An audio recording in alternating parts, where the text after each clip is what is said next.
Mais à ce niveau encore, les ministères publics et les partis civils se sont fourvoyés en voulant faire comprendre que le président Dadis a aidé et assisté les recrues de Kaleya à commettre les crimes du 28 septembre 2009 en les finançant, en les entretenant. Il n'en est rien.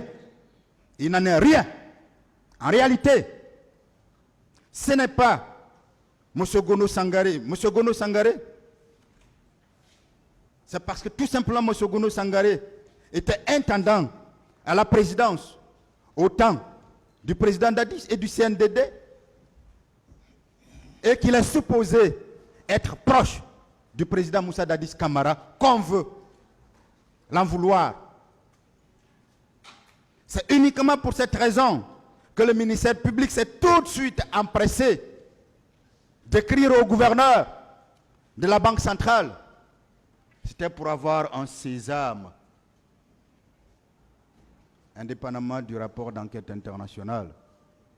C'était pour avoir un tel document pour dire, ben, voici, vous avez financé le recrutement de 2008, vous avez entretenu ces recrues, et ces recrues-là sont allées commettre ces faits inimaginables. Vous ne pouvez pas vous dérober de votre responsabilité, notamment pénale, en ce qui concerne la complicité relativement à ces faits commis, criminels ou délictuels.